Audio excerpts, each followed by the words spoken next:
Yeah, with Hunt, without having a proper plan for the game, ngisho ngikubonile, Yeah. you know, he managed to. The game was little bit confusing when it was starting. Like for the whole first half, there were more than like 6 players at the back. You know, like 6 players, and then Sundowns managed to slip away and managed to score a goal.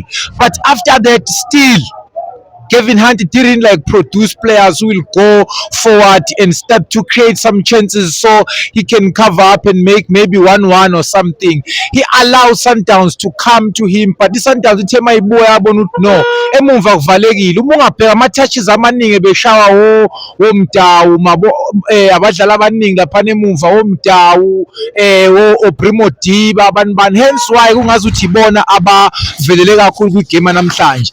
But without iplan enjalo nge-second half he managed to come, because uma ungathi uyabuka ama-i-attacker i-Stellenbosch, i-Stelis, Yeah. besithi masi-attacker ubuka abadlali beslowly makukhona oqhamukayo nebhola ofuna be-attack, laba bamlandelayo bebeslowly, okukhombisa ukuthi uplan wabo omningi ubuyise kubadefendeni, because bebona ukuthi mancane amathi ukuthi ishaye i-Sundowns. Yeah.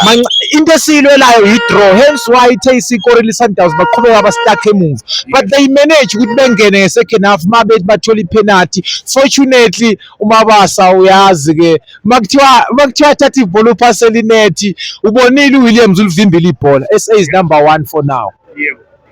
uMabasa man, Walandela walikora. uMabasa itap in uyamazi akayibheki, Hayi into zakhe. and then he goes in uMabasa, he washaya i-tap in, but still kunjalo umshishi, umshishi man, hayi man, umshishi man, Ibhoza.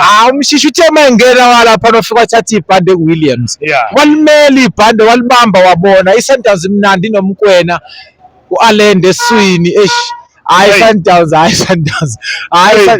isazozithwesa uthayela kunomoya, hayi Hey. ungcwecwe sisazowuthwala. Ngifuna ukuqamba amanga. Ondamane lapha emumva nokekana uthini. Nice. Yeah. Nice. Ukekana into engiyithanda ngama-defense we-Sundowns awangeneli ukuyomaka eshaya isicathulo. Yebo. Ayakwazi ukuthi evule ibhola, ekwazi ukudlala aqhamuka umkwena elicollect elinikeze uAlende, bekwazi ukuthi belikhiphe. Yabo, Yeah. but for uSales today unfortunately ube namaphasi amaningi abe unnecessary. For mina if uyi-striker ungenela ukuyoshaya inethi number 9. Yeah. Okwani ukubalabala kwi-19 areas vulekile 18 isiteli, area.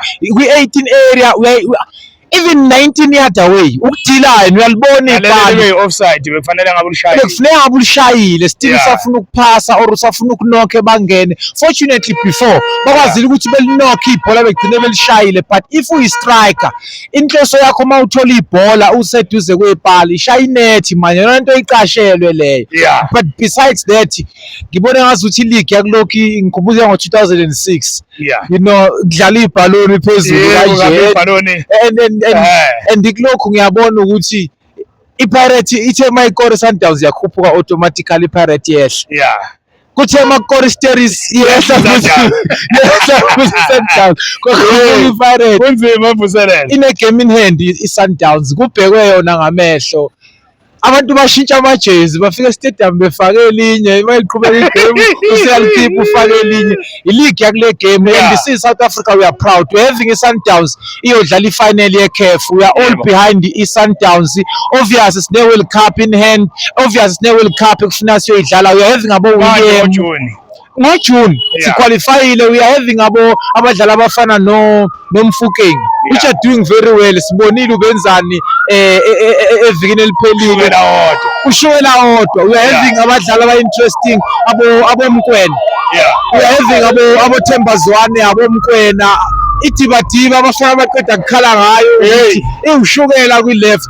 Yeah. Modawu laphana ku-right uyazi izinto zakhona. Yeah. So ukuthi sibe ne-Pirates ne-Sundowns ibanga ileague while they are still competing kwi-CAF. Yeah. Sibonile nge-league edlule badliwe around kuphela, you know, so meaning our South African football is growing and we are competing. Ukuthi siye kwi-World Cup kwagcina angazi sasineminyaka emingaki because Aye. 2010 yayisekhaya already, Yebo. but ngabo Yala sagcina ukuqualify. dala sagcina ukuqualifya, saqualifya ngescheme ekuyisona scheme esathatha ini i-CAF. So Uyasebenza umkhulu Bruce. uyasebenza umkhulu Bruce and ibhola South Africa is growing. For the fact ukuthi we are competing with FIFA, sigqoke ijezi lama team ase South Africa, it's showing a lot. Yeah. I'm happy for ukukhula kwebhola ase South Africa. This is We Talk Football SA. Igama lami nguMvuselelo Danko. Danko.